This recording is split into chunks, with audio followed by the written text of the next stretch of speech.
livro O Despertar de uma Nova Consciência, do Eckhart Tolle. Nós estamos no capítulo 2, subcapítulo O Anel Perdido. Quando eu visitava pessoas como conselheiro e mestre espiritual, ia 2 vezes por semana à casa de uma mulher cujo corpo estava tomado pelo câncer. Era uma professora primária com pouco mais de 40 anos de idade. Segundo os médicos, ela não teria mais do que meses de vida. Vez por outra, trocávamos algumas palavras durante esses encontros. No entanto, quase sempre nos sentávamos juntos em silêncio. Durante esse tempo, ela teve seus primeiros lampejos do silêncio dentro de si, algo que, ao longo de sua atarefada vida de professora, nunca soubera que existia. Então, aqui, só em relação a esse primeiro parágrafo, é muito interessante o poder que as histórias têm de trazer à consciência alguma coisa que a gente não percebe se alguém apenas nos explicar. Levando em conta, por exemplo, algo teórico que um professor nos explica ou que alguém tenta nos trazer de uma maneira muito abstrata. É completamente diferente para a nossa mente do que trazer uma história, explicar de uma outra maneira. E em relação à história que ele traz, pensar nessa questão do silêncio que existe dentro de nós e o quanto a nossa mente fala, tagarela o tempo todo e a gente não consegue simplesmente existir e acessar esse silêncio dentro da gente. É sobre isso que esse subcapítulo vai falar através dessa história que ele vai contar. Certa vez, porém, ao chegar, encontrei-a num estado de grande aflição e raiva. Perguntei o que havia acontecido. Seu anel de diamante de grande valor monetário e sentimental havia desaparecido. Ela estava certa de que fora furtado pela acompanhante que cuidava dela por algumas horas todos os dias. Disse que não entendia como alguém conseguia ser tão insensível e desumano para fazer isso com ela. Depois me perguntou se devia interrogar a mulher ou se seria melhor chamar a polícia imediatamente. Respondi que não podia lhe dizer como agir, mas pedi que descobrisse até que ponto um anel ou qualquer outra coisa era importante àquela altura da sua vida. Você não entende, ela afirmou. Esse era o anel da minha avó.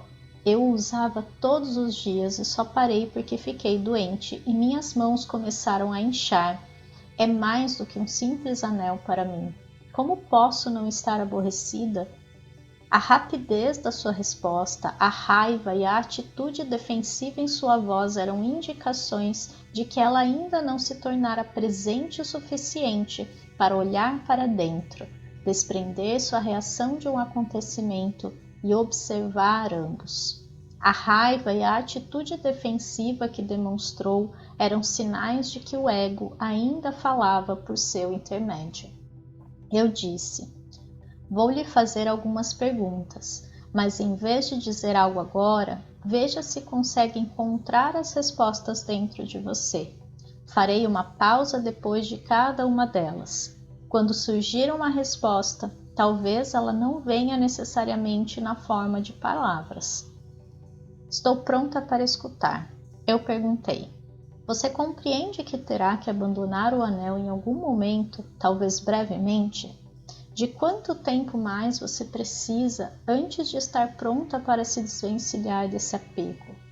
Você vai se sentir inferior quando isso acontecer?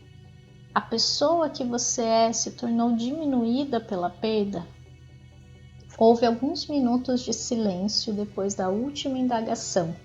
Quando a mulher retomou a palavra, havia um sorriso no seu rosto e ela parecia em paz. Antes de prosseguir, eu acho que aqui a gente já tem muito conteúdo para a gente refletir, para a gente trazer para a nossa vida todas essas questões e pensar em como a gente tende ou tenderia a agir nessa mesma situação.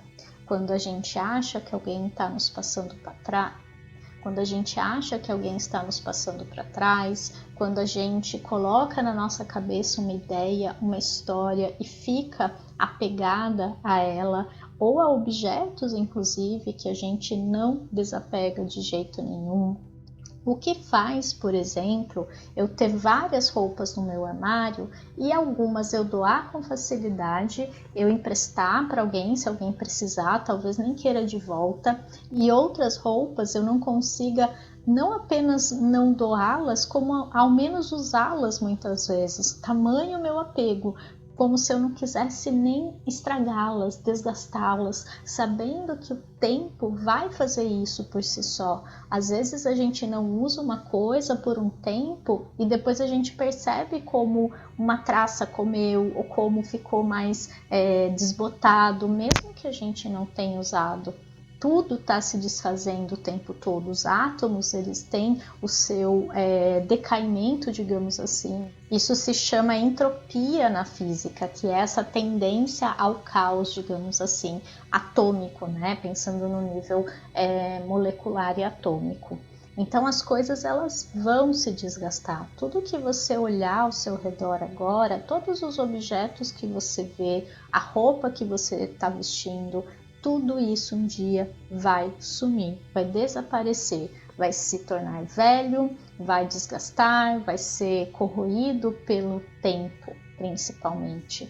E a gente precisa pensar, quando eu estiver de frente para a morte, para a passagem para outra dimensão, em que eu tiver que deixar tudo isso aqui, inclusive o meu corpo, vai valer a pena eu ficar apegada desse jeito? Vai valer a pena eu guardar essa raiva, eu guardar esse sentimento em relação a alguém? Isso é a verdadeira iluminação. É essa paz diante da vida e não se apegar tanto às histórias que a nossa mente conta, aquilo que ela cria e se identifica, e a gente fica retomando na nossa mente como um velho disco riscado, retroalimentando e fazendo a gente se sentir de determinada forma, achar que nós somos esses pensamentos. Então é muito importante a gente em algum momento ter esse tipo de reflexão, esse vislumbre do que é a verdadeira consciência de quem nós somos de verdade, desse silêncio profundo que existe quando a gente não está dando voz, dando ouvidos, na verdade, à nossa mente e às histórias que ela conta. A última pergunta me fez compreender algo importante. Primeiro, procurei uma resposta nos meus pensamentos e eles foram: sim, é claro que você foi diminuída. Depois, fiz a pergunta de novo a mim mesma: a pessoa que eu sou se tornou inferior? Dessa vez, em lugar de pensar na resposta, tentei sentir. E de repente senti o ser. Isso nunca havia acontecido comigo antes. Se posso sentir o ser tão fortemente, então o que sou não foi diminuído em nada. Ainda consigo sentir isso agora, algo tranquilo, mas muito vivo. Essa é a alegria do ser, expliquei. Você só pode senti-la quando se desliga da sua cabeça. O ser deve ser sentido, não pode ser pensado. O ego não o conhece porque ele se compõe apenas de pensamento. Na verdade, o anel estava na sua mente como um pensamento que você confundiu com a percepção do ser. Você pensou que seu ser ou uma parte dele estava nesse objeto. Seja o que for que o ego busque e a que se apegue, isso é um substituto do ser que ele não consegue sentir. Você pode valorizar as coisas e se preocupar com elas. Porém, sempre que se prender a esses objetos, saberá que se trata do ego. E nunca estará de fato atada a uma coisa, e sim a um pensamento que contém algo como eu, mim ou meu.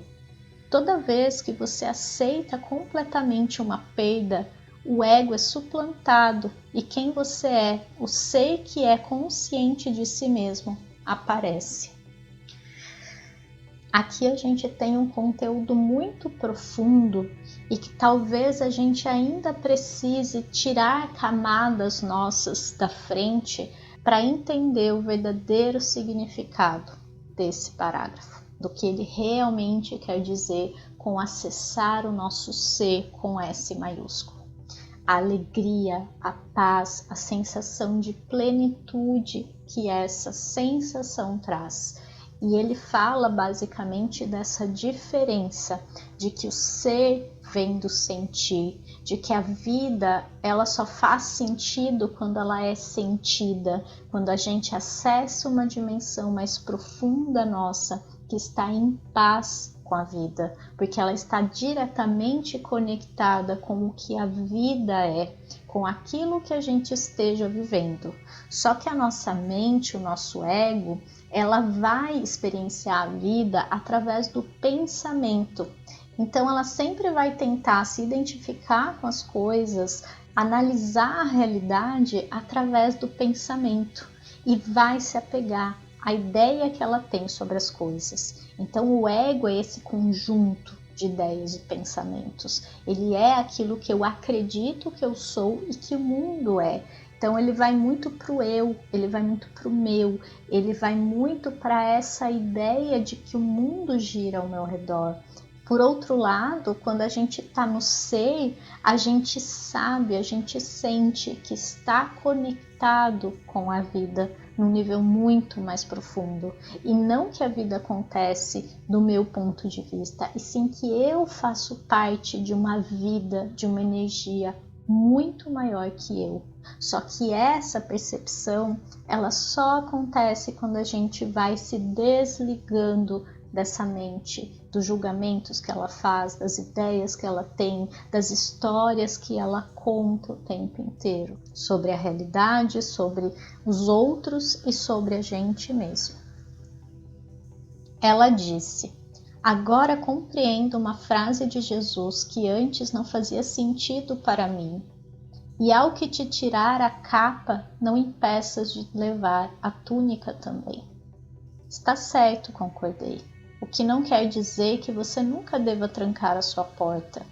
O significado disso é que às vezes desprender-se das coisas é um ato que encerra muito mais poder do que defendê-las ou agarrar-se a elas.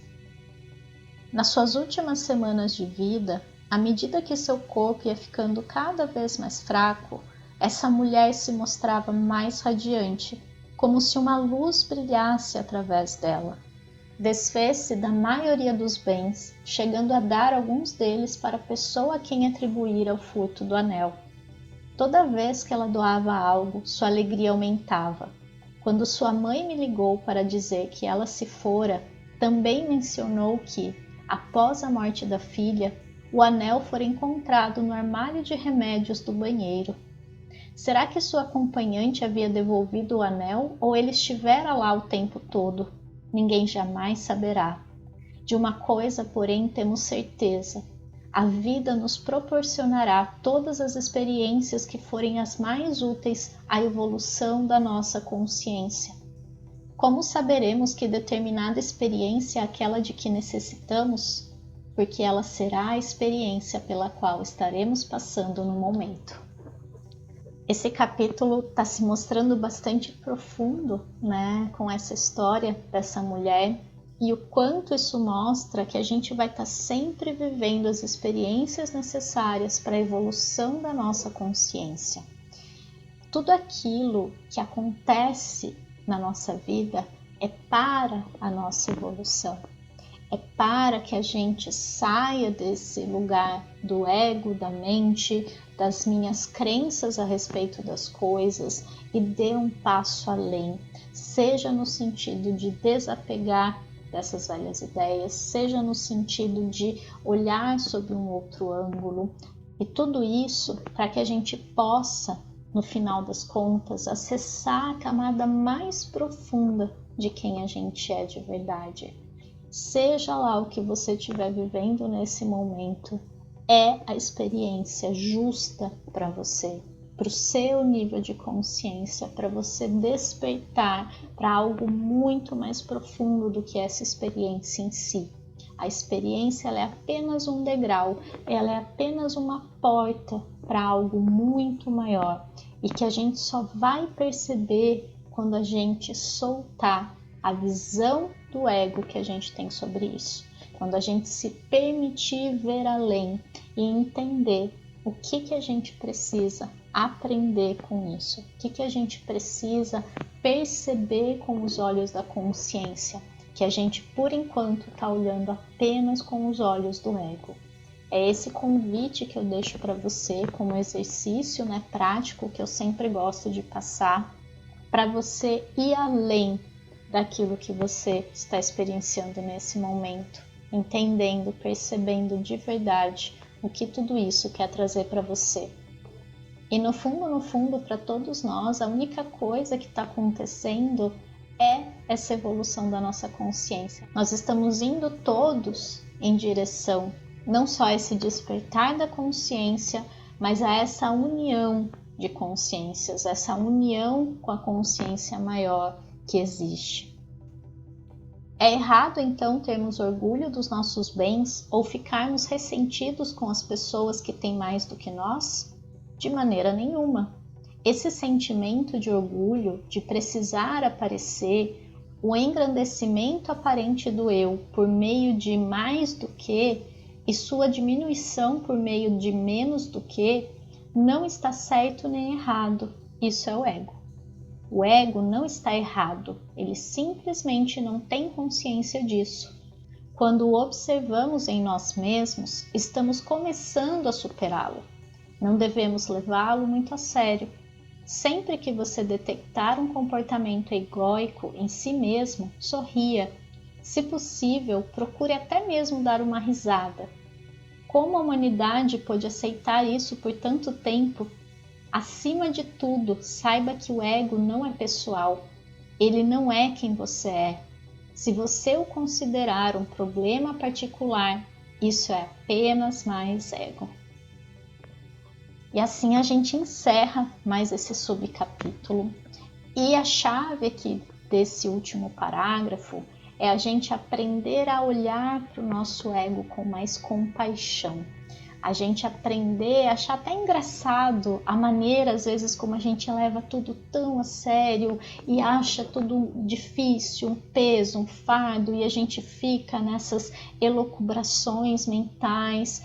Em vez da gente entrar nisso com muita seriedade, se perder nessa espiral do ego, nesse excesso de pensamentos e ir muito para o mental, a gente começar a perceber um pouquinho antes de entrar nisso e dar um passo atrás e olhá-lo de fora, não levar tão a sério a vida. Enquanto a gente está preso na história, nas nossas narrativas, nos nossos julgamentos, a gente está invariavelmente no ego. E o ego, ele deixa bem claro no final que ele não é pessoal, quer dizer, você não tem um ego, o ego não é você. O ego ele é uma estrutura mental que todas as pessoas têm. A gente pode perceber como é muito parecido a forma como as pessoas pensam, a forma delas agirem, os problemas pessoais e coletivos, eles são muito parecidos. Por que será? O que existe em comum? O ego, aquilo que ele acredita sobre a vida. Claro que existe uma identificação com um determinado momento histórico, então o ego ele também vai se adaptando ao externo, porque ele precisa desse externo para sobreviver. O ego ele não existe se não houver nada externo ao que eu me identifique. Porque a essência, ela não tem forma, ela simplesmente existe, pulsa na mais alta frequência, sem precisar do ego para contar uma história, para dizer o que são as coisas. Ela simplesmente é. Então que a gente possa acessar dentro da gente quem a gente é de verdade e se desidentificar cada vez mais dessa estrutura egóica, não porque ela é ruim, mas porque a gente percebe que ela não traz bons resultados, digamos assim. É só olhar para a humanidade e ver o que está acontecendo. Se o ego fizesse a gente bem e feliz, tudo bem, seria incrível, digamos assim. Mas como ele só causa sofrimento, problemas, questões com as outras pessoas, destruição da terra, né, dos recursos naturais e das pessoas entre si também, a gente precisa começar a se desidentificar dele cada vez mais. Então eu encerro por aqui e a gente se vê no próximo capítulo.